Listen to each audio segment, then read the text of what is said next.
Welcome to the Bill Spadea Show on demand. Don't forget to subscribe and follow this show so you'll never miss a minute. New Jersey 101.5. Bill Spadea is compensated for commercial and nonprofit appearances.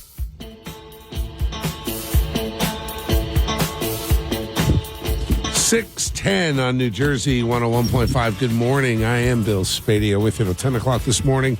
Talking Jersey, taking your calls, 1-800-283-101.5. I want to thank Bet Parks Casino and Sportsbook for sponsoring New Jersey Chime Time every morning, every hour on the show. Guys, let me just say this. Common sense is going to make a return.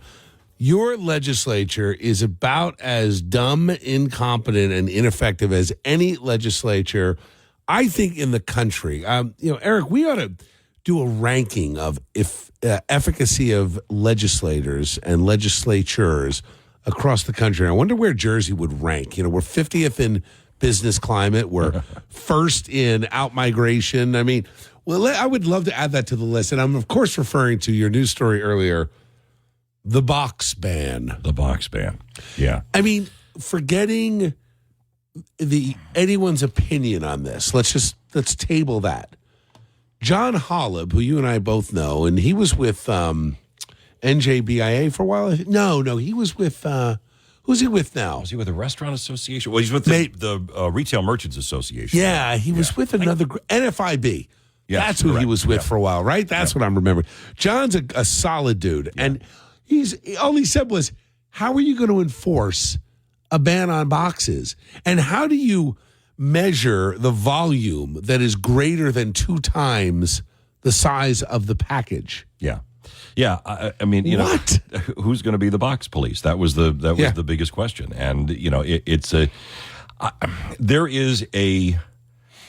I've seen in this budget cycle, and really with this governor and with a lot of members of the legislature, a true disconnect from the reality of having a poor business climate to what that means to affordability and the middle class, and this idea of regulating boxes, and then you had the plastic bag ban, and you've got this whole idea of $1 billion hike on businesses, and it all adds up. And the disconnect was very evident yesterday when you had the New Jersey Policy Perspective, the liberal think tank that came out, and on one hand they're criticizing Democrats for overspending. Mm-hmm. Then they come out and say, well, hey, this $1 billion tax on corporations is really only going to affect about 1% of corporations.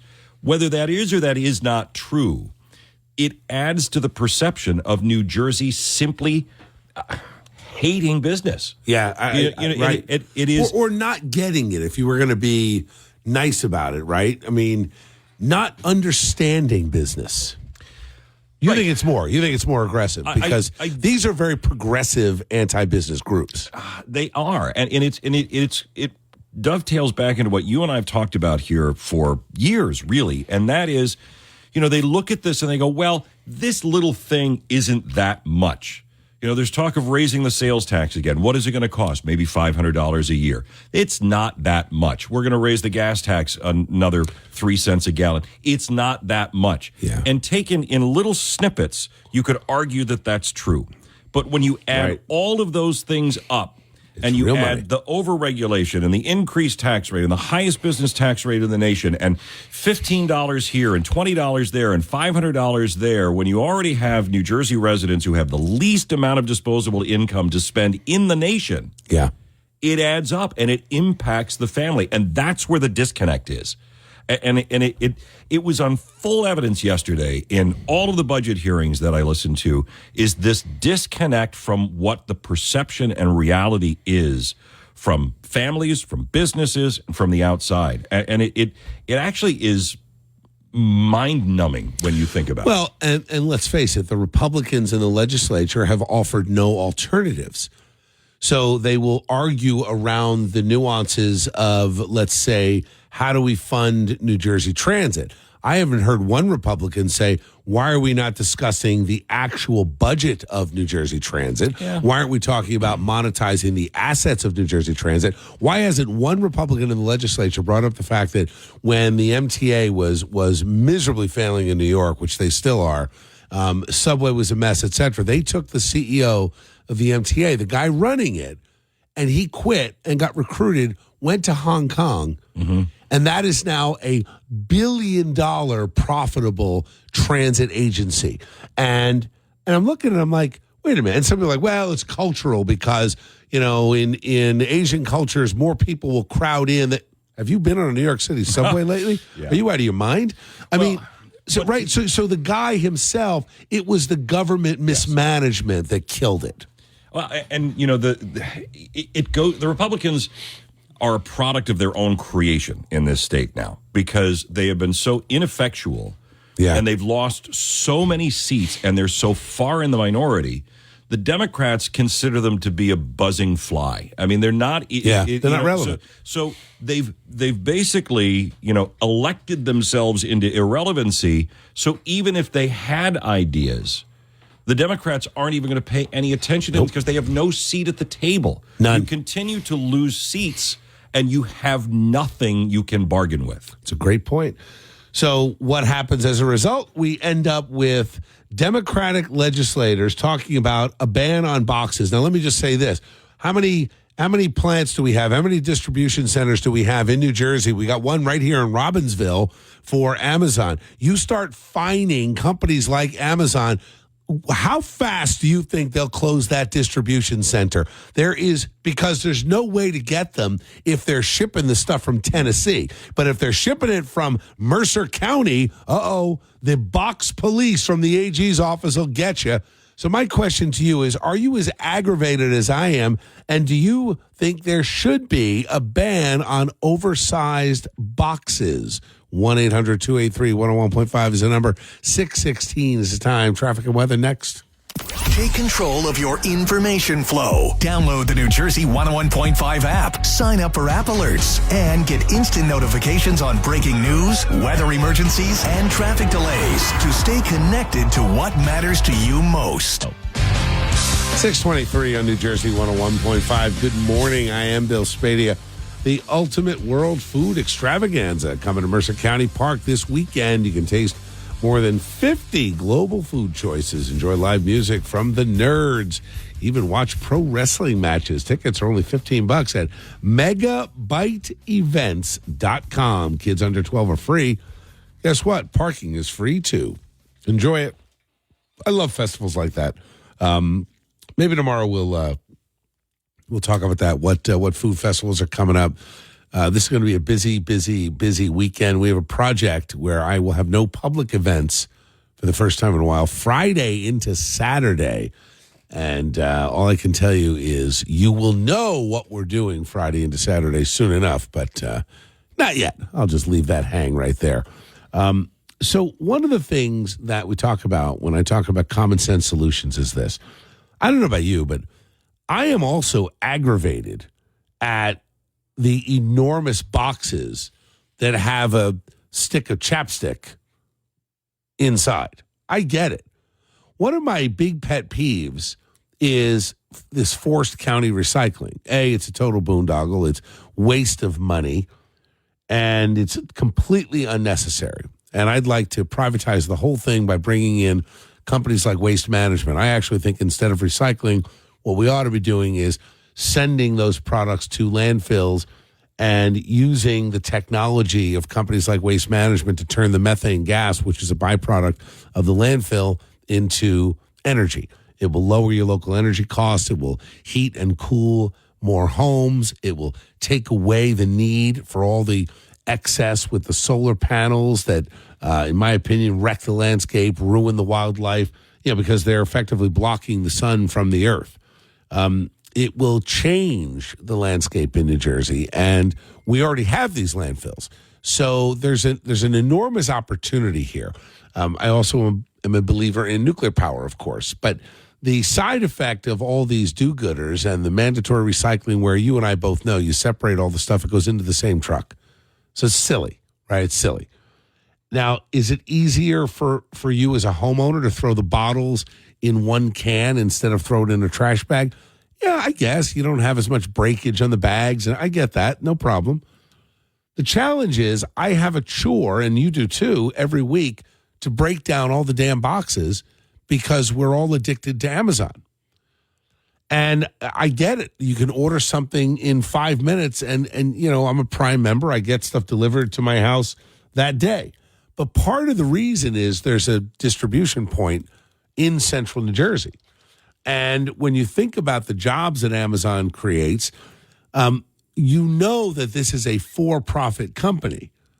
So this is not a mistake or done because they don't care about saving money.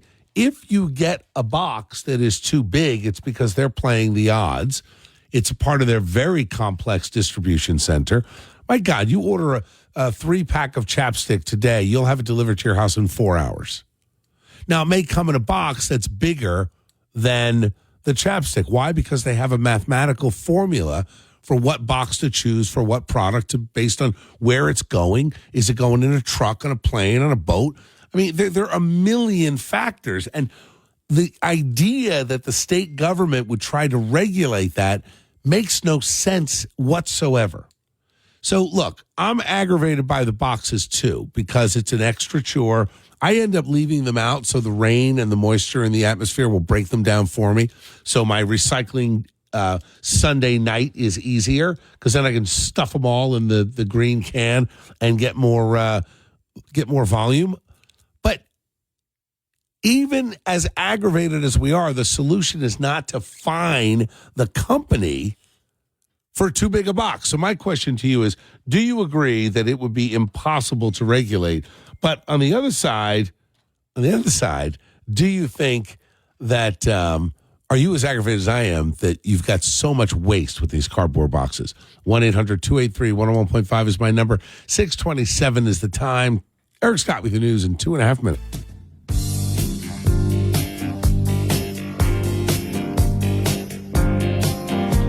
.37 on New Jersey 101.5. Good morning. I am Bill Spadea with you at 10 o'clock this morning, talking Jersey, taking your calls.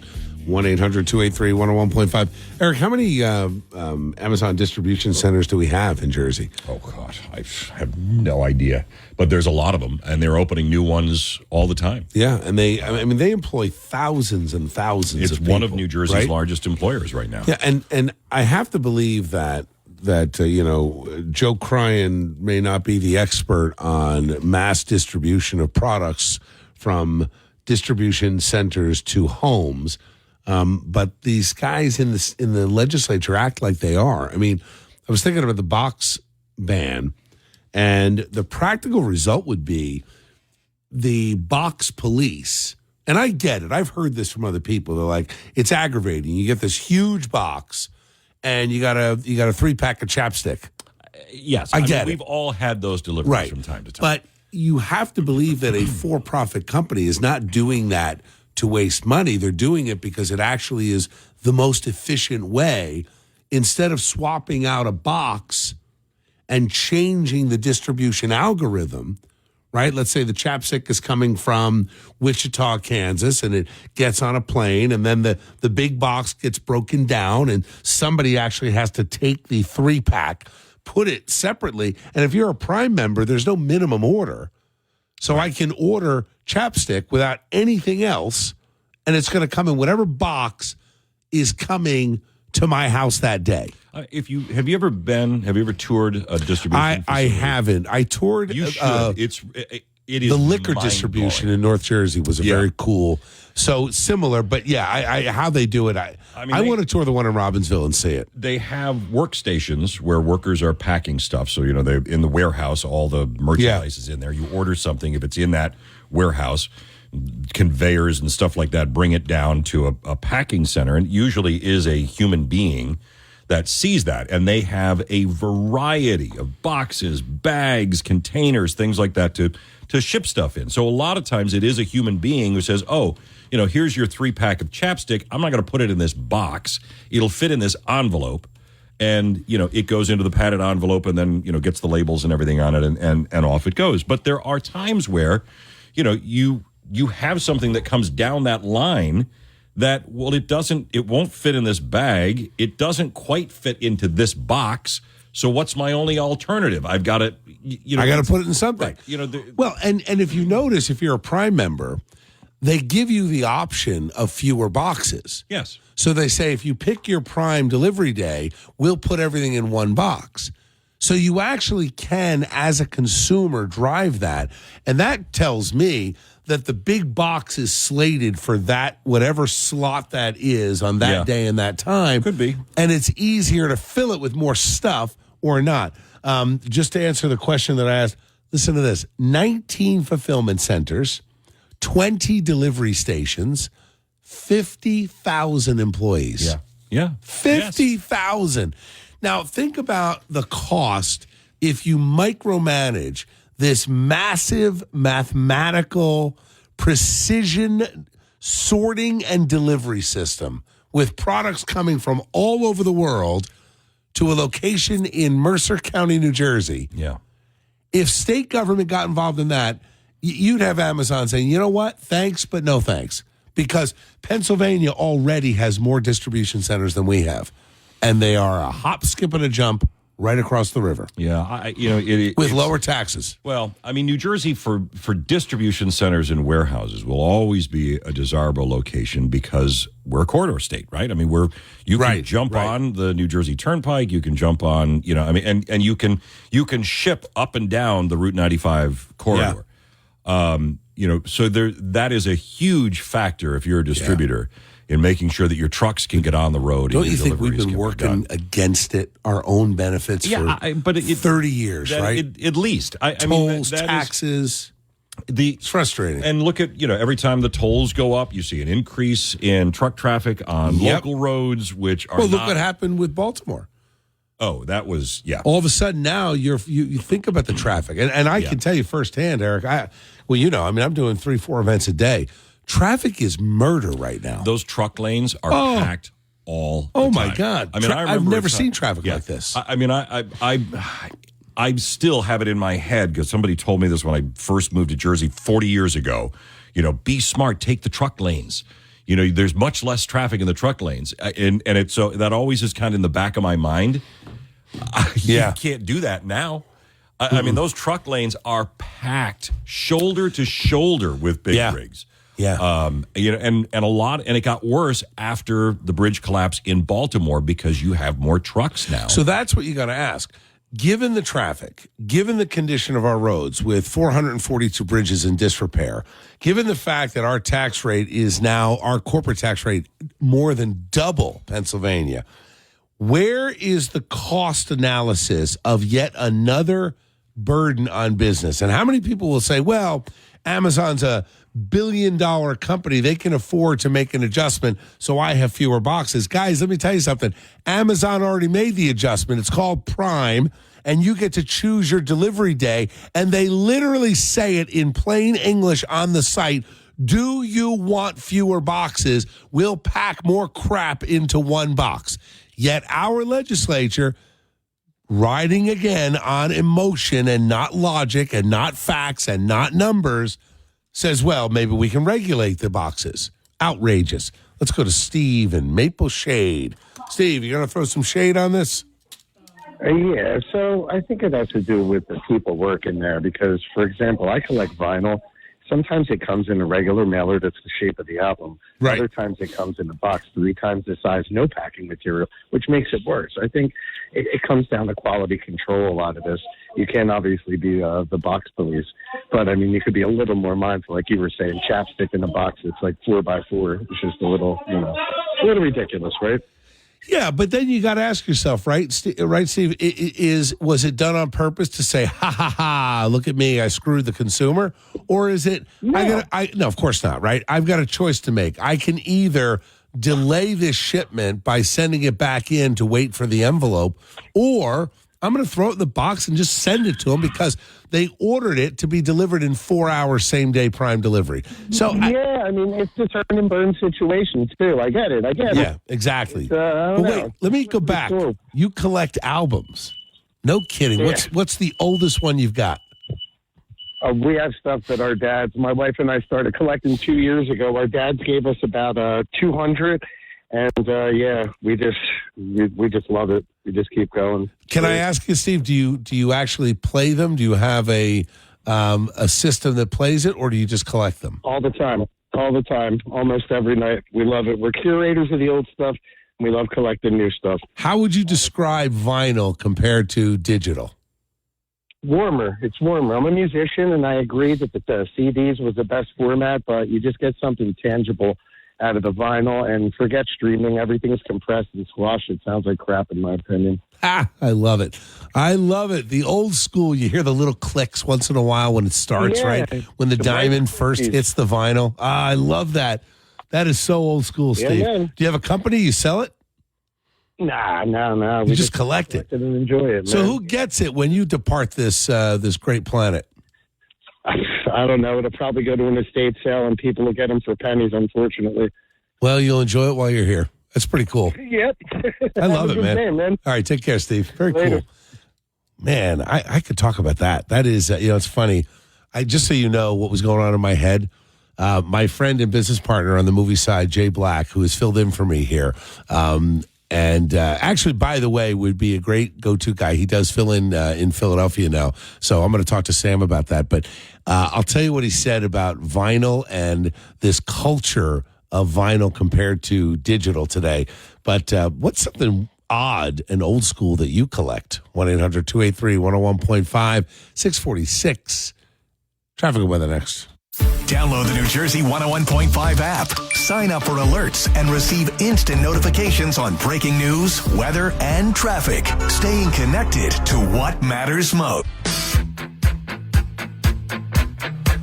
6:51 on New Jersey 101.5. Good morning. I am Bill Spadea with you. 10 o'clock this morning, Talking Jersey, taking your calls, 1-800-283-101.5. So, talking to my friend Jay Black like a year or so ago, and he's like, the thing that aggravates him the most is when people say that vinyl is warmer. And every collector of vinyl will tell you that the sound is warmer. Now, I don't know why that was a pet peeve of Jay's, but I remember, I used to collect vinyl when I was in high school, and I've told the story when I drove to Boston my sophomore or my junior year, borrowed my dad's van. We had one of those old conversion vans, remember, with the high top, and it had that clunky TV in the back and the captain's chairs. It was just a holdover from the 80s. This was, 1988, maybe 89. Anyway, I brought every one of my albums, and the car got stolen.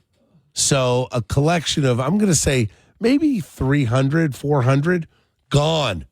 And, I'm sure they just went to the landfill somewhere. I'm sure they're not worth anything to anybody today. So what interesting or old stuff do you collect? Tim in PA, you're a vinyl guy. Yes. Hey, Bill, thank you for answering my call. You got it. So is it true? Is it warmer? Yes, totally warmer. And what does that mean in terms of sound? It's full in depth. You hear everything in terms of the crackles, the snaps, the pops. It's a first pressing recording, so it's like it's the original from the soundboard to the pressing of the vinyl. Nothing like it. I'm 60, so I know from that day, like back in the early 70s, when I used to, buy albums for $4 or $5 a pop. You played them on a semi-decent player, but today I have a nice upscale Techniques and full stereo system, full on 8 tracks, cassettes, and that's what I told the screener that I started getting my grandkids into cassettes. I just bought them 2 Walkmans, and they're blown away by it. The Walkman. Handheld item. Wait, the Walkman, though, is that like the radio cassette, right? It holds an old cassette? Yes, it does. But where do you buy the cassettes? Oh, God, I go to Princeton, up where you're at, the Record Exchange. Yeah. And down here in Levittown, Positively Records. Newtown Book Exchange, and Doylestown Cyrene Records. They're all loaded. People are just, back in the 90s, or at the end of the 90s, 2000, when the digital age came in, these people just dropped everything that they owned. And us collectors kind of had like a field day. Yeah. It's actually very cool. I mean, what kind of system do you have? How old's the system? Oh, I got a Technique system from the 70s. No kidding. Quadraphonic. 8100, if that means anything to anybody. But that's the serial number. It's got to be about What's it 30 worth? Pounds. $200 on a receiver. Yeah. Stereo, the turntable itself, $200. And these are still available here in certain areas. How many vinyl records do you have? Oh, I'm well into. I have more cassettes than vinyl, but I got about 200 vinyls and at least 800 cassettes that I've had for my time period. Wow! Just never got rid of them and never unloaded them into the Goodwills and stuff. Yeah. Like that. Well, you know what? Maybe someday it's worth something, right? I love it. I love that you're using it actively with the kids. I think that's awesome. That's awesome. Yeah, Evie and Aylin, they love it. They're like, "Oh, Pop, this is great. I can put it in my pocket on my belt." You know what? They're going to have some cool memories with you, Tim. That is very cool. I love it. All right, man, got to jump. Good to talk to you. Have a great rest of your day. Thank you, Bill, for all you do. You got it. Thank you. Take care. All right, Steve, I'll get to you first after news. What odd things, old things are you collecting? Are you into vinyl? Is it warmer? Or do you think it's kind of like the wine connoisseurs that pretend they can taste the nuts and the coffee and they're all full of crap because the wine is what it is, and most of us can't taste the difference between a $10 bottle and a $100 bottle. 6:56. Eric Scott with your news next. Your daily dose of New Jersey on the go. Download the New Jersey 101.5 app, enroll in alerts, and dig into local stories, news, weather, and more. Your connection to everything Jersey.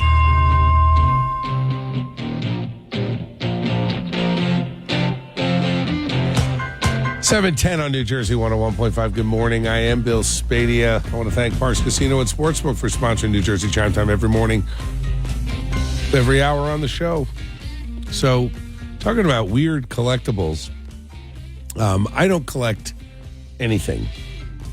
Although that's not true. I collect old financial stuff and old laptops. I haven't thrown away a laptop in 20 years. Really, Eric, it's crazy. I literally have stacks of old computers. I know. I do too. I'm too paranoid. Yeah, I have them in the corner of my basement. Yeah, and I you have cell phones too. I got that too. Oh, cell phone, and I got a whole box of them. I have a box of cell phones, and I have a box of chargers. Chances are, if you have an old cell phone, I've got a charger that will fit it. I have a bunch of cables too, like the old HDMI cables you needed for your TV. Yep, I have all of that stuff. Right, the ones, the 3-pronged ones that weren't HDMI. It was whatever the old school one was. The yellow, red, blue. Yep, white. I don't know. I got HD. Got a million of them. Out. Yeah, it's got a million of them. Yeah. So funny. I still and I don't throw stuff like that away. Right, so I still have the original high definition projection television. Stop it! I bought. It's sitting in my basement, and you know what? Does it work? It still works. Does it really? It still works. I don't have it plugged in anything, and I haven't had it on in years because I used to have the playroom area for the kids and everything down there. But it's a big screen TV. It was a big projection TV, and it still works. I vow at some point I will find a use for it. I don't know what it will be. It needs to. It's like a man cave type thing, right? You need like an old arcade game. You need to have like Pac-Man or something that, some shooting game from the old arcades. Well, that was kind of my dream is that because I have some of that stuff. I have an amazing air hockey table. I have an original 1980s Star Wars pinball machine cool. That's in mint condition. My dream was I was going to turn that basement eventually into a man cave, but then I put the tiki bar in the outdoor kitchen. So I don't need an indoor bar really. And, the stuff just kind of sits there in my basement. When I redo the kitchen, will become a giant pantry. Yeah. So I'm going to take all the kitchen cabinets from upstairs, move them downstairs. You might sell some of that vintage stuff. It's worth something. I sold an old Coke machine. We sold it.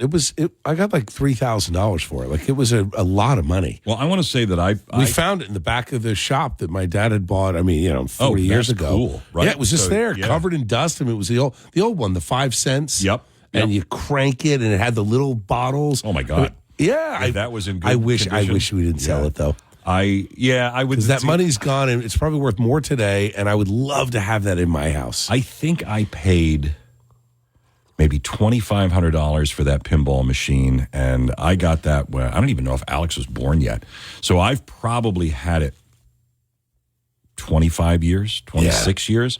And when I had it appraised, it was appraised for over $10,000. Wow. All right. See, all of a sudden I'm like, well, I'd be selling that tomorrow. That's it. So what old stuff do you have and what do you collect? Steve, I'm sorry. I will get to you, but I got to break for traffic and weather, but I'll get to you first on the other side. 1-800-283-101.5 is my number. Do you collect vinyls? You collect pinball machines? What's your old collection that you've got that, what's old is oftentimes new again? 1-800-283-101.5, 713, Fast Traffic Instant Weather next. Feel like a winner today? Then you should sign up for contest alerts on our free New Jersey 101.5 app. 722 on New Jersey 101.5. Good morning. I am Bill Spadea. Join us this Saturday with New Jersey Natural Gas at Ocean Fun Days from 11 to 3 at Island Beach State Park. Enjoy free eco tours, crafts, exhibits, crab races, and more. Look for the big yellow van, and we'll see you there. All right, jump right back into it. So what do you collect? A lot of vinyl collectors. I had no idea that was a thing. Who's still collecting vinyl? Are you playing it? Is the sound really warmer? Let's go to Steve in Highland Lakes. Morning, Steve. Hey, Governor. How are you? How you doing? All right? Great. I collect a lot of vinyl, and the key to making it sound good, you got to get good equipment.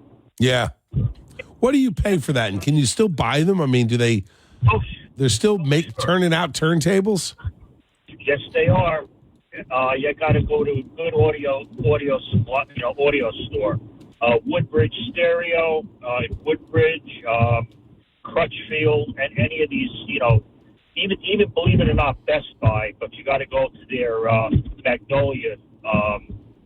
Best Buy that has the Magnolia store inside the Best Buy. It has a little higher end stuff. What is that? What is Magnolia? It's a part of Best Buy? Yeah, it's the home theater, but the stuff is a little, I call it quasi high end because it's some of it's all right. Because Best Buy is not exactly a high end store, right? No, but they're trying. But like a Woodbridge Stereo, I've bought stuff from them in the past. Then there's online. Then there's a place in Clinton that has some good high-end audio also. Yeah. I can't think of the name of it. But so let me ask you, Steve, it's so easy to go to Spotify, turn your phone on, it connects to the speakers in our house, and we've got any music, any theme you want ever. It feels like it's a lot of effort to take the vinyl out of the sleeve, put it on the turntable, move the pin over, and play it, and then you got to put it away when it's done, and you got to turn it over. What do you get, 8 songs on a side? Yeah, roughly, yeah. But it's all in wanting something really high quality. Like I said, the equipment is the key. I feel like I want to smoke a pipe while I'm turning the turntable. Like it feels that old school feel. And do you use it for company when people come over, or is it something that when you're just hanging out, you're like, I want to hear something? Just be by myself and just hang out. Mm-hmm. And I also collect old radios too. Do you really? Yeah. And I want to get into old televisions also. Well, are you a guy that can repair them? Like, do you understand the electronics? Are you there with able to put the circuits back together on something old? Yes, I do that. Yeah. So that, all right. So Steve, that makes a lot more sense. If you're able to tinker with it. I feel like for a guy like me, I'd rather just push a button on an app because once it goes on the fritz, it's way beyond my level of expertise. Well, if you buy new stuff, then it's just as good as anything. Your phone can go too. It's the same thing. Well, today our whole culture, Steve, is disposable, right? Phone craps out, you get a new one. But if you get some good high-end equipment, it's worth the money. And that's pretty cool. I have old stuff that's it went up in value in the past 10 years. Yeah, I believe it. All right, man, I love it, and thanks for the compliment up at the top. I will keep you posted. I tell everybody, just stay tuned. Something's coming. Thank you. All right, brother. Yep. Thank you, Steve. All right, Victor, I'll get to you first after the news. Right now, though, Eric Scott's coming back with the news because it's 7:26. We got about 3 minutes and 10 seconds. And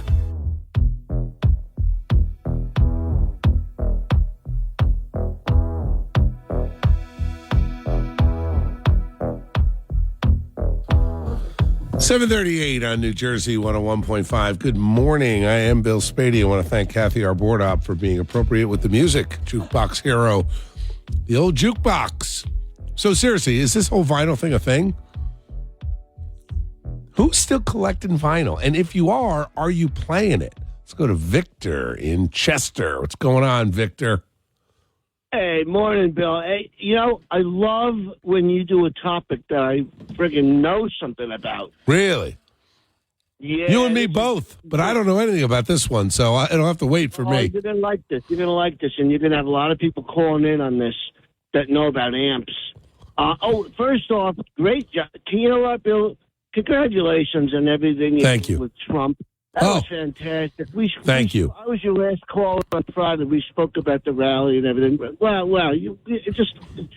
Thank you. Trump doing it. Trump was.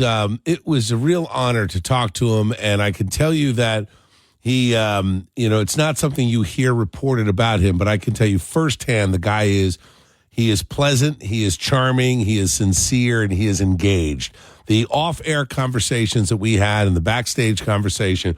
This is a real guy, and he is truly committed to saving this country. So it was my honor to be able to have him on. It was very cool. It was great. I waited an hour and a half just so I could be on the same airwaves as him that day. That's funny. Well, good. I'm glad you made it. So tell me, what's an amp and a vinyl? What's going on? All right. Here's the deal. I'm going to give you an example of two songs to check out. The Rolling Stones, the song "Can't You Hear Me Knocking." You listen to that opening guitar work with the distortion, that raspy. Yeah. It's a dirty sounding guitar. And you listen to Bobby McGee by Janis Joplin. Now you listen to that on vinyl, and you listen to that on vintage sound equipment. It's supposed to sound like that. All the digital stuff, the selection is there, the electronics is there, the technology is there. Great, fantastic. Instant gratification of being able to listen to anything you can think of within 2 seconds. Yeah. But you don't get that dirty sound that you get from the older stuff. The vinyl. I restore old 8-track tape machines. I've worked on tube amps. All right, wait, let's go back, Victor. The 8-track, there's no way that's the same as the vinyl sound. Not at all. It's dirty. The track switch in the middle. Wait, I thought we liked dirty. Is dirty not good? Come on, man. I'm trying to keep up. Now, what you're going to hear from guitar people is that the people that play, and they got the old tube amps, the old Marshalls, the brutally big, heavy stuff. Those things make sound, and you get the distortion and to the electronics. It cleans up the sound. It polishes up the sound. The new stuff is too polished. Sometimes you want that raw sound that you all right, I get that. More. So from your perspective, dirty on the guitar is good, but the 8-track's got to distort it. There's no way that is the same clean sound as vinyl, or warm sound, I should say, right? The digital world can try and reproduce it and simulate it, but the trained ear will always notice the original. Here we go. Busted flat and All right, so this is Bobby McGee. Doesn't sound the same to you. There are very small, subtle elements of her voice and her rasp that do not translate digitally. And the same with several early songs from the Stones where that really hoarse, raspy guitar comes in. All right. Man, Victor, you got a wealth of knowledge here. I love it. So let's put it out there. Who else is using the old amps? Who else is you playing guitar? You collecting the vinyl? Have we ruined music with the on-demand? Can have instant gratification wrecked music. That's what you're really saying, Victor. Exactly. And when you get guys that are playing and tuning it and have restored old tube equipment, I think they're going to tell you the same thing. Yeah. All right. I love it. All right, man. Good to hear from you, Victor. Thanks for calling. Thanks for the compliment. And stay tuned. Big things ahead. All right, brother. You take care. So what Victor's really saying is your instant gratification has wrecked music. And he said the two songs, we had one in our library, me and Bobby McGee. I'm looking for the other one. Can't You Hear Me Knocking? We'll find it. Kathy's pretty good at what she does. And he's saying that the electronic delivery has wrecked it. So has Spotify ruined music? Are you an old school or are you like me? Like it kind of like the guys that taste wine and it's, that I can taste the nuttiness and the blackberries and the hint of coffee. Me, I'm like, stop it. If it tastes good, it tastes good. Same thing with music. If you like the song, does something for you, does it really matter if it's vinyl, 8-track, cassette, or just off your Spotify in your car? 1-800-283-101.5. And by the way, sidebar, what old stuff do you collect? 1-800-283-101.5, 743, Fast Traffic Instant Weather next. Stay in the know with New Jersey 101.5 News. Get your Jersey news instantly by downloading our app. Listen on demand wherever you want, bringing the latest newscast right to your fingertips. 7:51 on New Jersey 101.5. I am Bill Spadea. So, wow, I'm getting an education today. And I don't mean to insult all of you music lovers out there, but I don't know, it's lost on me. Like the idea of collecting vinyl and having a way of playing it, using the old school arm and needle, the little diamond tip. Like it's amazing to me that that's a thing. But it is. I get it. And I guess if you are a hardcore music lover, it does matter. So apparently it's a warmer sound or a more natural sound, or as Victor said, a little dirty. Let's go to Michelle in Philly. What's going on, Michelle? Good morning. So are you a vinyl collector? I am a vinyl collector, Bill, and I love you. Thank you. I appreciate that. You're the best. Thank you. Yes. So what do you think of this? I've always been. Have you been annoyed at me this morning, though? Because I literally have this is so lost on me.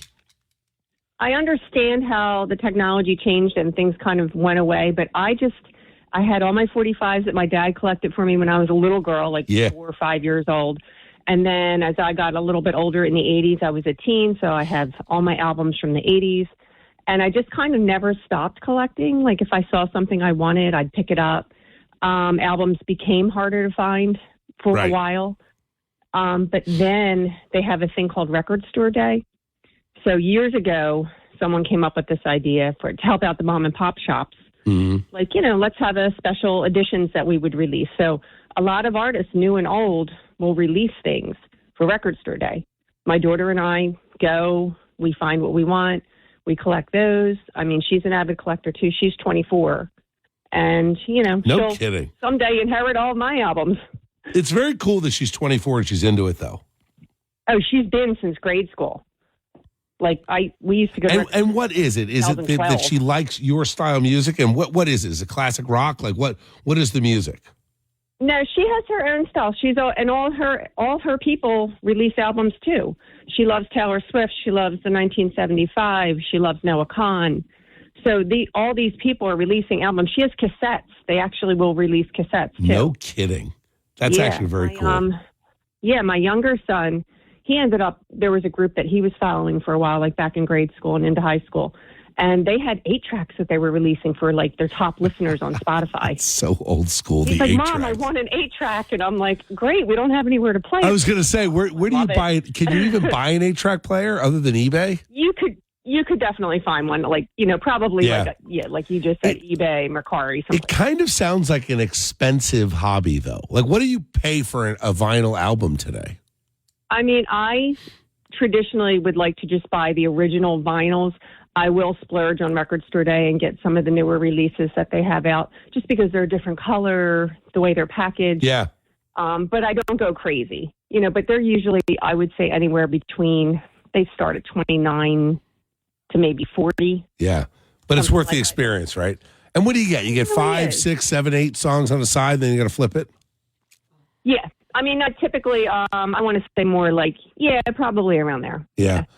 Well, it's kind of cool. I have all my Christmas albums and stuff from when I was a kid. I love it. I love the fact. I love it. I love that you saved it, and I love the fact that your daughter's into it. That is a very cool family thing. Like, that's cool. Yeah. I like that. Yeah. All right, Michelle, got to jump. Concert goers, we love music. So I love it. Thank you, Bill. I appreciate it. Have an awesome day. Yeah, you too, Michelle. It was nice talking to you. You take care.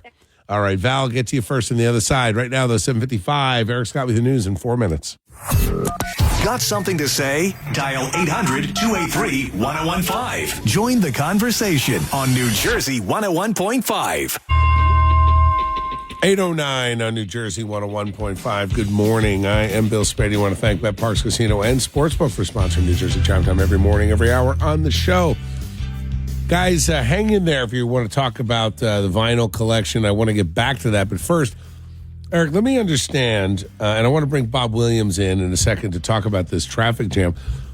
There was supposed to be a protest with Columbia students, another Palestinian protest, and what I don't understand is, why would a lane be closed for that? It's not like you can get a permit to block traffic.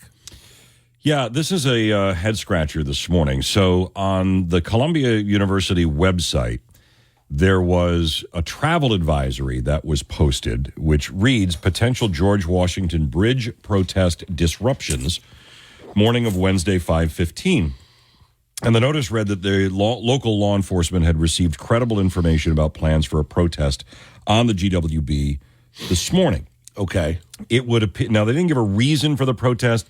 There's been pro-Palestinian protests on the campus of Columbia. You know that there were a bunch of arrests that were made there. So you could assume that it's related to that, but we don't know that for sure. Okay. Then we had our Dan Alexander dig around a little deeper into this, saying the right lane of the bridge was closed in both directions of the upper level. That led to massive delays this morning. And to add insult to injury, it doesn't look like the protest even happened because it was raining. I mean, there's a lot of material right there. Right. That these, oh my God, these wimpy kids, they couldn't protest because of the rain. Unreal. Yeah. So, Bob, what's the traffic looking like on the bridge now? Well, I'll tell you, they didn't show up, but they got the desired effect, guys. It is 90 minutes to 2 hours all around at the GW Bridge. It's been a long time since I've ever seen anything like this. 80's backed up to almost Route 17 at Hackensack. The Turnpike is backed up from the Vince Lombardi service area. 46 is backed up from the Turnpike into the bridge. Every conceivable approach is bad. And on the New York side coming back, you're backed up to the New England Thruway, if you can think about that. That's about 8 miles. And now we're getting spillover on Route 3. That's 90 minutes from Clifton on into the tunnel. The Holland is, still 45, but I can't believe it. And like you guys, I've never seen lane closures in advance of something that has not happened yet. It's different. You keep the information in-house and you're, okay, I'm aware of it, and we can react when it happens. Now, but what authority would have made that decision? Are you talking about the Port Authority? So the Port Authority of New York and New Jersey would have made the decision to close lanes? Yeah, I guess so, Eric. I mean, or unless the NYPD. I mean, now that Chris Christie's no longer governor, he's not in charge of closing the lanes anymore. So, well, if you are closing an actual lane on the bridge, which is controlled by the Port Authority, that authorization would have had to come from the bi-state agencies. The Port Authority would have had to make that decision. If you were talking about closing On the approaches, that would have been, Fort Lee, or that would have, or New York on the other side. But if you're thinking about an actual lane closure on the upper deck of that bridge, that could have only come from the Port Authority. Do we know? I mean, are the lanes actually closed, Bob? I'm watching the camera right now. It's the upper level I've got, and it's the right lane both ways, all the way across. And my guess is that they closed that right lane because they got the walkway across, and I guess the protesters would have been on that walkway, and I guess they closed the right lane in case there was spillover. But again, you guys have been saying that nobody's there, or we're not seeing it. Even if they were there, I mean, you don't close a lane for that. It's not legal to disrupt traffic. Yeah, that is correct. I mean, it is not legal to walk on that roadway. So if you, forget the safety concerns. Obviously you don't want somebody hit by a car. But, you cannot, the reason there's a pedestrian walkway is that's where you cross the bridge if you're on foot. That's the whole point. Don't walk in the lane. Right. So, Bob, 90 minutes is your bad backup. What'd you say, back to Clifton? Clifton on Route 3 into the tunnel, but the eastbound 80, 95, that's backed up to Hackensack and Ridgefield, almost back to the Meadowlands. That's how bad it is. I'm having a little PTSD from my commute from Princeton to Morris Plains. I can only imagine what the 287 Route 10 exchange is going to look like because that area backs up on a normal day, and so many people will, because the 80 exit is right past that. Yeah, everything is getting affected. Tappan Z's got extra traffic if you're trying to get out of the area. Wow. And I'm also hearing that NYU has got a graduation at Yankee Stadium today. So think about all those families that are just completely affected by that. What a mess. It's just it's just unbelievable. Bob, thank you for keeping us posted. I know you'll update us as we learn more going through the morning. Thank you. All right, it's 8:15. Val, I'll get to you next. I want to go back to this talk about vinyl and what collections you have. And, if your parents collect, do you collect? Because honestly, you know exactly what I'm going to say about these protesters. It is ridiculous. It's time we start throwing some of them in jail. All of the protesters on all of the campuses should be arrested and taken off campus. You don't have a right to live outside. Enough already. There's no permit to lock down a bridge. And to Eric's point, are people going to get hit by a car? Well, if there's an ambulance coming by to save your family member, who's going to shed a tear if some ridiculous idiot protester gets run over because they're trying to block traffic? Not me. So, I mean, come on, guys. 90 minutes on a delay means a lot. All these, and it's funny. All of these stupid kids and the agitators, the professionals, will be the first ones to talk about the environment and all the pollution. Yet they will be completely silent with the tens of thousands of cars that will be backed up for hours, idling away for the rest of the morning. And I think about the first responders. I think about the people that have deals to close and financial lives that are on the line and companies and all of this stuff. You got no right to do what you're doing. It is absolutely outrageous, and shame on whoever made the decision to close the lanes. We got to start pushing back. They should just arrest them when they enter the bridge. That's it. God. What the hell's wrong with this country? Why are we not tough enough to throw these kids in a lockup for a weekend? You want to see how fast their minds will change? Tell me one of those kids that can even tell you where Israel is on a map. Good grief. 8:16. Fast traffic instant weather next. Your phone, your radio. It's that simple. Download the New Jersey 101.5 app for an on-the-go listening experience. Thanks to our Listen Live sponsor, Guaranteed Service, New Jersey's premier plumbing, heating, cooling, and electrical service provider. I'm real cheap, and I have over 600 DVDs that I look through. Do you really? I know, it's sad.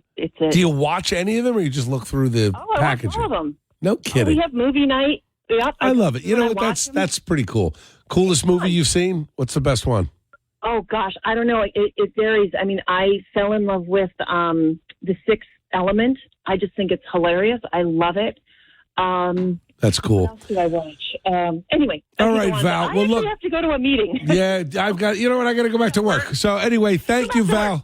Good talking to you. Talk to you later. You take care. All right, Joe, Mike, hang in there.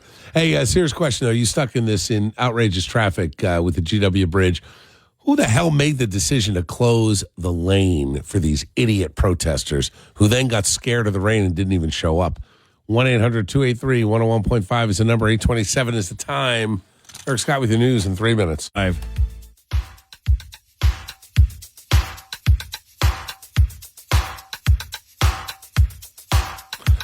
8:39 on New Jersey 101.5. Good morning. I am Bill Spadea. And yes, I'll be with you till 10 o'clock this morning. Exciting some, annoying others. But I'm here. And let me tell you something. I've had enough for these college kids. I've had enough. They're ignorant. They don't know what the hell they're protesting over. And the very idea that people are now waiting 90 minutes in traffic to get over the bridge because somebody made a decision to close the lane on the upper bridge, on the upper deck of the GW because of some protest. What are we doing? Now, I just had a caller hang up who wanted to tell me how important the protest is. I hope you call back. You know that I don't bite. I will entertain your conversation. I do want to hear from you. Let's go to Marianne in North Jersey. Hey, Marianne, how are you? Good, how are you? I'm doing great. What do you want to say? So wait, you're a part of the protest. Which protest? The one that was canceled because of the rain? Correct. All right. We will still be there. What was the plan of the protest? To disrupt traffic and make everybody's morning miserable? Not disruptive of traffic. Why should it be disrupting traffic? Well, it did. I mean, even the non-protest did. What are you protesting for or against? Freeing Palestine. Oh, for God's sakes. That I don't even understand. Do you even know what that means? I mean, you go back to the entire history of that area. What life means? What?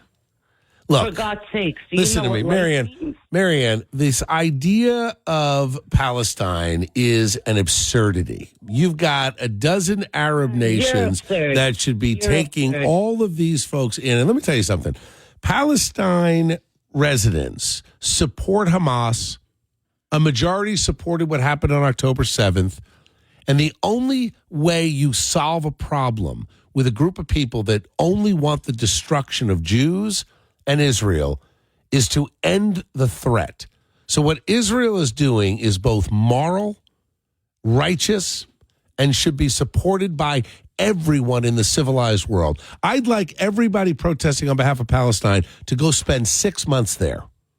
And you tell me what that's like. You've got people that are complicit with terrorism. Hamas not only won elections 18 years ago, but has the emotional and the polling support of people living in Palestine. I don't even, and she hung up. This is the other thing. Guys, why, if you're going to call and yell at me, that's fine. You know I will give you the last word. But let's get one thing straight here. Israel has a historic and biblical reason for its existence. The modern state of Israel, carved out to protect the Jewish people and give a homeland to people that reoccupied the Holy Land, was a critical step in the preservation of Western civilization. And right now, it is the Israelis who are standing up for Western civilization. And what Joe Biden did the other day by denying military shipments and military aid to Israel is treasonous and complicit with supporting terrorism. Now, I am somebody who will entertain any and all arguments about limiting foreign aid. You want to get me into a conversation about whether or not we are spending too much money in peacetime on places like Israel, we can have the discussion of money. But make no mistake, the Palestinians attacked Israel on October 7th. And as a result, there is only one solution, a one-state solution, Israel, period, end of sentence. And I am aggressive and hardcore on that for one reason and one reason only. You cannot legitimize a Palestinian state that is organized under Hamas terrorists who have a stated goal of killing Jews and wiping them off the face of the earth. We've been through the Nazis. This is enough. We've been tolerating these savages for far too long. And when I use the word savage, what do I mean? Well, any group of people that thinks it's okay to launch rockets from on top of a school, drawing Israeli fire to stop the rockets and killing children in the wake of that are savages. And the fact that this has been tolerated for the past 20 years, ridiculous. And the idea that the neighboring Arab states won't take Palestinian refugees, come on. You know why? Because they know that it is a terrorism problem that has plagued Gaza since the beginning. So let's stop pretending that we've got two moral equivalents between Gaza and Israel. And I'm going to tell you another thing. We've got a very similar problem on our southern border because you have a human trafficking terrorist institution in the cartels that run that border. And I, for one, go back to echo what Joe Biden said when he was a senator 30 years ago. It is time to militarize our side of the border and start attacking the cartels on their side. Guys, sometimes you have to go to war in order to create peace. You cannot tolerate or negotiate your way out of a crisis with savages. You have to destroy them. How do you reason with anybody that would launch a rocket from a school or a hospital? How do you reason with anybody that would pour fentanyl over our border, killing tens of thousands of kids every year, and then would discard and use babies to get across the Rio Grande, sometimes leaving them just to drown and die? You don't reason with people like that. You destroy them. So enough already. Enough already. But I want to know why the hell we closed those lanes. We shouldn't have. Anybody, you should not be protesting on the bridge. And if you are, you want to walk by with your little sign and your little chant, that's fine. We've got free speech. The minute you disrupt our flow of traffic and commerce and emergency vehicles, it's time for you to get hauled in, cuffed, stuffed, and put out for a number of days when you think about what you did. It's enough already with these college kids who, again, I mean, you heard the last, she was a protest. That's not some college kid. That's just some radical leftist who hates America, hates Jews, hates Israel. We know who they are. We know it. And by the way, guys, they're not hiding their anti-Semitism.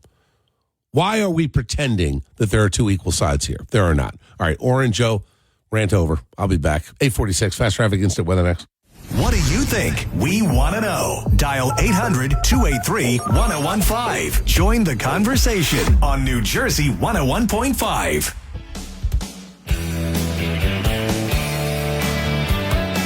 $8.54 on New Jersey 101.5. Let's jump right back into it. So we got these ignorant, anti-Semitic college kids and professional agitators protesting across the country. Now we hear that we're going to protest across the GW bridge, and as a result, somehow the upper deck lane got closed, and now you got traffic backed up for 90 minutes. So honestly, if you're not pissed off, you're not paying attention. Joe, Warren County, you're stuck in the traffic right now. Hey, Joe. Joe. How are you? Good. Yeah, I'm here. Yeah, where are you right now? Where are you stuck? I'm on 78 trying to get into the MetLife Stadium. So what's going on? You work there? What's going on at the stadium? Is there graduation today? Oh, Joe, I can't hear you. Wait till you get to a better spot. Call me back. Let's go to Steve in Cream Ridge. What's going on, Steve? Wait, you know what, guys? It could be on our end. Hold on. Here's what I'm going to do. I'm out of time. Joe, Steve, Orrin, everybody hang in there. Talia, don't worry. I'll get to you. But right now it's 8:56. We had a little confusion with the phone lines. The weather maybe. But I will get back to all of you. Joe, when you get to a better cell spot, call us back. But I'll go to you, Steve, Orrin, Talia, that order after the news, which is next with Eric Scott in 4 minutes. It's 8:56. Your direct line to the studio, all in one app. Download now and use our New Jersey 101.5 in-app chat to connect with our hosts. Stay engaged, stay connected. Join the conversation. 9:09 on New Jersey 101.5. I am Bill Spadea. Hey, guys, just so you know, I'm going to get back to this. Steve, Oren, Talia, Joe, I know a couple of you are angry at me, and I love that, so I'm very happy to talk to you. But first, I want to just check in with my good friend who is one of the great leaders in New Jersey, Sean Mabee. He's a councilman in Kinnelon in Morris County. Introduced us to a new organization in New Jersey, and I wanted to just highlight it. It's called the New Jersey Veterans Network. The president, Mike Bohl, joins me now, and I just wanted you to hear from him what this group is doing and how you can help our veterans. What's going on, Mike? Good morning. Good morning, Bill. How are you today? I'm doing great today. I love a little bit of a vigorous conversation, Mike. So tell me about the group. You guys are, you actually support veterans with resources, everything from hygiene products to clothing to peer groups to help against suicide and cars. You've given away 30 cars so far. Yeah, Bill, we're a one-stop shop. Our secret to the sauce is that we aggressively seek out veterans in need. We try to contact them first when they're in crisis through word of mouth. Friends will call us and tell us, hey, this person needs help. So we try to build trust almost instantaneously with a veteran and help their family as well. We've been very lucky. We have no ego. We work with every veteran group out there. I work with the VFW, the American Legion. We work with the first responder group. So we're able to go out there the entire state and help veterans from northern, south, and central Jersey. They get all resources for free. This is all volunteers. And now I'm able to do claims for veterans and really take it to the next level. Tell me about the claims. How does that work? So you got a veteran that is perhaps owed some money, maybe needs help with navigating through the bureaucracy of the VA. Is that what you mean? And how do you help them? Yes. So I'm accredited VSO now. I took a job with the VFW. I was missing one point of helping vets, and this was the one piece. And now that I'm able to do that, we're able to get them, compensation for their injuries and get them the help they need as well. Working through the navigation of the VA can be very difficult. When soldiers come back from war, they don't have the opportunities to really understand how the VA works. So we have classes for them. We sit down and explain to them. I hold their hands and get them through the whole process. And I love every day of it. I get to meet veterans that need help every day, and I'm able to do something now. And you've got peer groups set up. So the veterans who are struggling a little bit with PTSD, whatever they may have experienced in wartime, they have peers that they can have conversations with. Well, that's probably the most important thing. We lose 22 veterans each day, and PTSD is rated at 40% through the VA, but we know that number is a lot higher. So what we're able to do is get a peer person, mentor, just like AA, and help someone through the process. Someone needs to have a human contact to get through this. We have wonderful groups out there that do things, but we know that human contact is the answer. Peer support, mentorship is the way of the future. We need to have our veterans know that someone loves them, and we'll go through each step with them and help them get through the crisis. And then when they're finished, hopefully they come back and join us and help someone else. That's our answer, is helping others will make you feel better, and that's what we ask you to do as a pay. And to be clear, Mike, it's any veteran, anybody that served with the uniform, whether they were in combat or not, your doors are open. We have never turned anyone down, Bill. We help every person who put a uniform on, and we'll help first responders as well if needed. We don't want anyone to ever have to make. Well, I am all in, Mike, to support you, promote you, help your organization. I know that we talked with Sean about doing an event in the next few weeks, I hope, where we'll gather some stakeholders, some critical folks and some money folks, and see what we can do to get your organization to the next level. So in the meantime, where do people go? Should they call? Should they go to your website, njvn.org? It stands for New Jersey Veterans Network, njvn.org. Or is there a number to call, or both, or either? Yes, there's both. And then you can call me at 973-332-1556. All right. I will put that in the post today. I'm going to link to the organization. I'm going to link to the contact and the information, whatever we can do, certainly to help our great veterans. You know that I am 100% behind you and all in. So you and I will be in touch very soon. Thank you, Mike. Absolutely. Bill, Semper Fi, and thank you for everything you've done for the veterans. You got it. Semper Fi. Thanks, brother. All right. Let's jump right back into it. These idiot protesters, something they don't understand, this fantasy of Palestine is an absurdity with all these Arab countries. You know, let's face it. The idea is that these Palestinian people turned to Hamas terrorists over the years, and that's why we're in this mess that we're in right now. The truth is, there's never been a more tolerant country outside of America than Israel. Do you know that 1 in 5 Israeli residents, citizens, are Muslim? Gaza and West Bank should simply be part of Israel. End of story. You don't like the Jews, you don't like Israel, you can get the hell out. You can go to one of the other 22 Muslim countries in that region and live there. Oh, they won't take you, you say. You want to know why? Because the Palestinians are absolutely linked in a long embrace with Hamas terrorists. That's why. That's not America's problem, and that's not Israel's problem. Israel's problem right now is they've got to defend their very right to exist. Imagine living like that, trying to work and live as a free person in a democracy, and you've got these savage terrorists who have been somehow tolerated over 30 years. And let me tell you why. Because the UN is complicit with this. Thankfully, America does not recognize the Palestinian state, and a few other smart countries are out there saying, we have a problem that we got to solve. But I will tell you, I am a firm believer in a one-state solution, and that one state is Israel. You don't like what I'm saying? Challenge me. Steve, Oren, Talia, Joe, Mike, I'll get to all of you. You're each going to have about 30 seconds on the other side of traffic weather next, 9:16. New Jersey 101.5 is available on smart speakers. Listen at home by saying, play New Jersey 101.5. All right.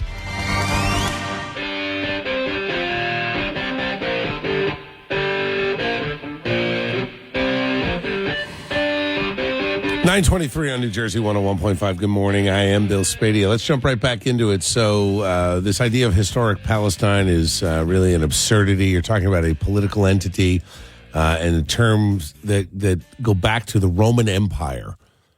And what's interesting is the term itself was gone for hundreds of years and then came back in the 1800s to describe Christians moving into the area. So that this whole idea that there somehow was this Muslim state of Palestine that has been occupied by Israel is just patently absurd. It's just absurd. And I'm so sick of the misinformation that's out there. What you have are pockets of terrorists that have been tolerated for far too long. Let's go to Steve in Cream Ridge. Steve, 30 seconds, go. Hey, good morning, Bill. Yeah, I couldn't agree with you more in your description of the Palestine issues over time. I mean, these people are useful idiots for Hamas. The way they protesters. Yes, yeah, absolutely. Of course. Absolutely. They have no idea what they're protesting. Right. That's right. They project their self-pity and misery on the rest of society because they're angry with themselves and they're psychologically unstable.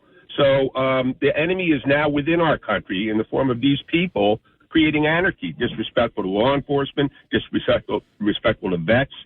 They just hate everybody and everything. So why do they even stay in America? Get the hell out of our country. Yeah, I think they should all have to spend some time in Gaza and the West Bank before they decide they want to protest on behalf of this quote-unquote historic Palestine, which really wasn't even born until 1921, and this was all under a British mandate carving out this part of the world.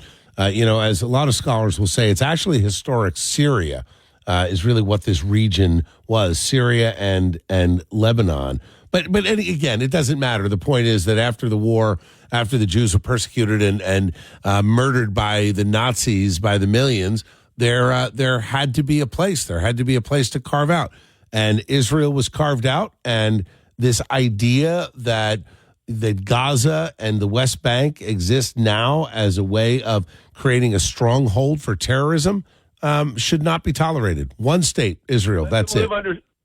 Let them live under Sharia law for 1 week and then report back. Well, That's the other joke, right? They wear the kefir or whatever that scarf is called, and they're carrying a trans flag. What a complete ignorant contradiction that is. Thank you, Steve. Have a good one. Go to Orrin in Hackettstown. What's going on, Orrin? You got 30 seconds. Go.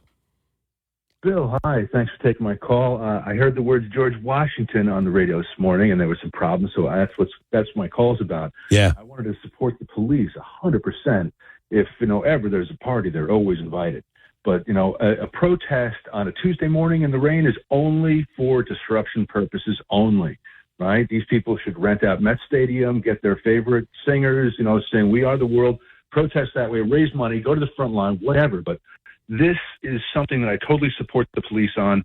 I want them to be free to do it again whenever necessary.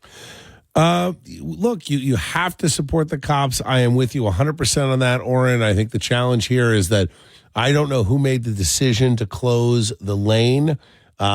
It shows. Do you need to, though? Because isn't there just fault to be found if you do? The decision needed to be made, right? It had to be made because they had preemptive information. Yeah, but I'm not buying it, Orrin, and I'm not blaming the cops for this. I'm blaming the bureaucrats at the Port Authority. We have to find out what happened, but the very idea in a general sense that we accommodate this is nonsense.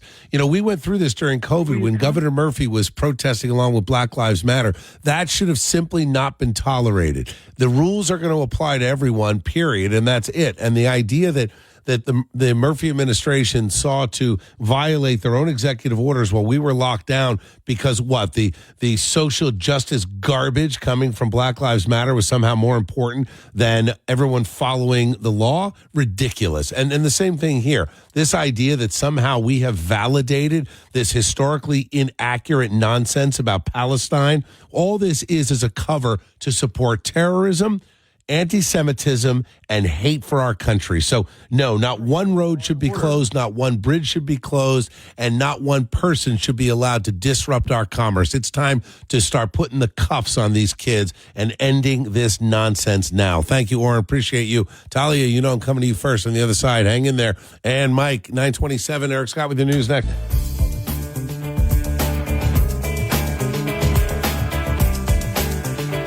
$9:37 on New Jersey 101.5. I am Bill Spadea. So let's jump right back into it.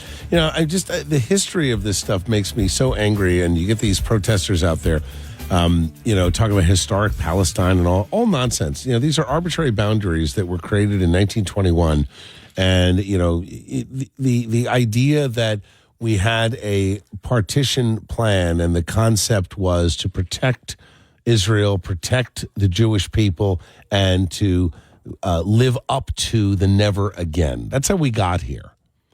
And no one infringed on any of these dozens of Arab countries all around, none of which, by the way, will take any of these so-called Palestinian people, by the way. Talia in Warren County, you think the protest is important. Tell me why. Hey, Talia. All right, let's put her back on hold. Go to Ann in PA. Ann, what do you think?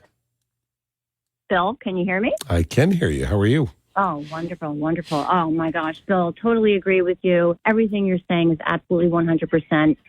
The Palestinian support for Hamas is so overwhelming, and Muslims have been living side by side with Israelis for many years. Yes. Israel have been making concessions with Palestine for years at the sacrifice of Israeli lives. And for obvious reasons, Bill, a two-state solution is absolutely no longer viable. And, Bill, if you can believe it, there are individuals in the media who claim today's Jews are somehow not really Jews. All this while having to fend off, all this while having to fend off daily missiles, right? Yeah. You know what, Bill? I am so tempted to say who it is. It's not someone who I guess you could say particularly very, very well known, but he is in his own right. He definitely. Are you talking about a media figure who questions whether or not the Jews are actually Jewish? I'm not following. And guess what? He's a conservative. Well, I think Steve Bannon. He ain't Steve Bannon. I can tell you that right now. Yeah, I think Tucker's made some questionable remarks about Israel, over the past few weeks, which are somewhat perplexing. Look, I think conservatives are having a hard time with this issue. A lot of conservatives are on social media now, and they are attacking Israel. They're saying the same thing that the far left is saying. It's genocide against the Palestinian people. What they're missing is that this is a war, and if you consider a war where a savage group of people in these areas, Gaza, West Bank, overwhelmingly support terrorism to the point where missiles are fired from hospitals, schools, daycare. I mean, it's when you create a target for the opposing military to defend themselves against a rocket attack and essentially offer up your women and children as human sacrifices, that is a grotesque violation of humanity. And that's what's happening in these areas. But my issue is that you look at this Palestinian area, they act like these are terms like there's some country of Palestine that's been around for thousands of years. It's just simply not true. This was all part of the Palestinian Mandate after 1921. And then when in 1947, when the civilized world came together and said, we have to carve out this area, this historic area for the Jews, it made sense. The entire world supported it. And you've got a bunch of disgruntled, angry people that are looking to be heard. The UN should have never recognized the Palestinian Authority. That it goes back to that. The UN is complicit in making this a crisis. Thank you, Ann. Appreciate your call. Let's go. Oh, Talia's back. All right, Talia, you support the protest. Tell me why. I'll give you a minute. Absolutely. Hi, Bill. How are you? I'm good. How are you? All right. Terrible, because everything that you're saying on the air is absolute propaganda. Except it's historic fact, but that's okay. Go ahead. It's not, because it's always been Palestine. It's always been Philistine. Philistine is Palestine. It was a land for the Jews. It was land for the Christian. It was a land for the Arabs. Israel was created in 1948. Now, what I'm really concerned about is how Joe Biden just approved $1 billion in arms deal to Israel to kill more children, to kill my family, the 17 children in my family that have been killed in Gaza, so that the people in the United States here can sit in traffic to go to their third job, their second job maybe, live in high living expenses, and instead of investing overseas and in foreign countries, they should invest in their own people. That's what I have to Well, say. Talia, wait a minute now. Here we go. You and I on the same page. Wait a minute, Talia. I am all, look, I have said this many, many times. If we want to have a thoughtful discussion of aid to Israel, I understand it, and I love the idea of having a conversation about why we still have homeless veterans in this country, why we are coddling these illegals and the criminals and the rapists and the murderers coming over our southern border. Why are we not why do the children in Newark, New Jersey not have clean water and can't read and write? I'm with you on that. Because they're supporting Israel. Nah, but that's a stretch though, Talia. I mean, we're spending far more money on this money laundering operation that is enriching the Biden cohorts in Ukraine than we are on this Israel conflict. That's number one. Number two, hard to argue that billions of dollars over the years have been used in the name of humanitarian aid, used by Hamas savages to kill women and children on the Israeli side, and impossible to argue that the state of Israel is not one of the most tolerant, if not the most tolerant states ever to exist in this world, given the fact that 1 in 5 Israelis are actually Muslim. So, Talia, I will say this. I think you've got part of the story correct, and sorry for any human loss that you suffered,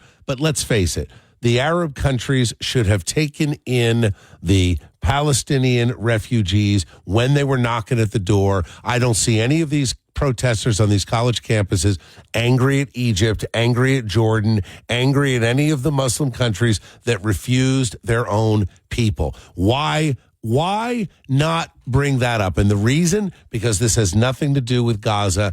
This has everything to do with destroying Israel and weakening American foreign policy. But I'll leave you with this thought, Talia, and I'll give you one more word.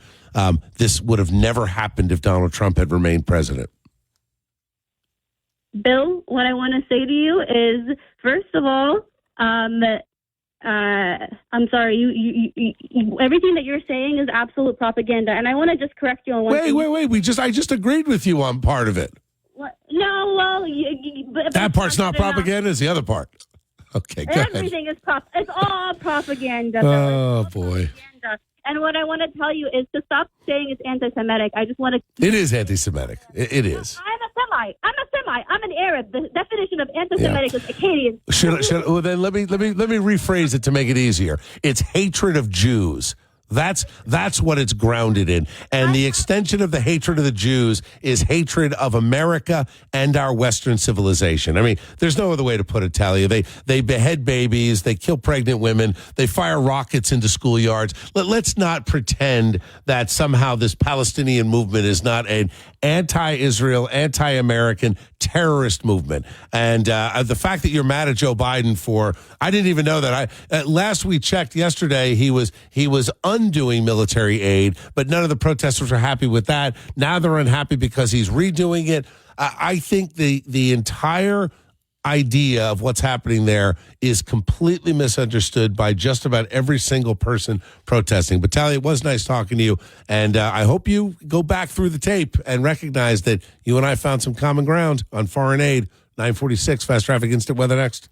Take control of your information flow. Download the New Jersey 101.5 app. Sign up for app alerts and get instant notifications on breaking news, weather emergencies, and traffic delays to stay connected to what matters to you most. And I had no idea, Mike, we were going to be talking about this Palestinian protest again, but there you go. The bridge backed up for 90 minutes. What's your last point? 20 seconds. Go. Well, from what I understand, they're not even marching over the bridge because these kids are probably afraid they're going to melt in the rain out there. You're right. You're but right. I just wanted to let you know that it's refreshing to hear you on the radio in the morning, and I agree with everything you're saying. Thank you, Mike. And the kids really need to educate themselves before they protest. Yeah, like read an article or two. I mean, my God, I'm writing 2 articles a day. I've written about 16 on this issue. Like, there are actual facts out there that you can learn. Anyway, Mike, thank you, brother. Appreciate you. Have a great rest of your day. Camille, I'm going to give you 20 seconds to tell me what happened at last night's meeting over the geese. Come on. Camille? Hey, good morning. Good morning. Hey, you got about 20 seconds. Go. Okay, so we found out last night at the meeting the mayor actually is shunning one of the members because he or they did not agree with the killing of the geese. They agreed to do flock-free for 1 month. However, it's set up to fail. We asked for a moratorium. All right, but you got a month stay, right? Listen, Camille, I got to jump, but call me in a month and let me know what's happening with the geese. All right, guys, got to get out of here. I will see you tomorrow at 6. Little dirty guitar to end the day. Quote one of our listeners. Have a great rest of your day.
Thanks for listening to the Bill Spadea Show on demand. Don't forget to check out the latest online from Bill Spadea on our free app or NJ1015.com. New Jersey 101.5.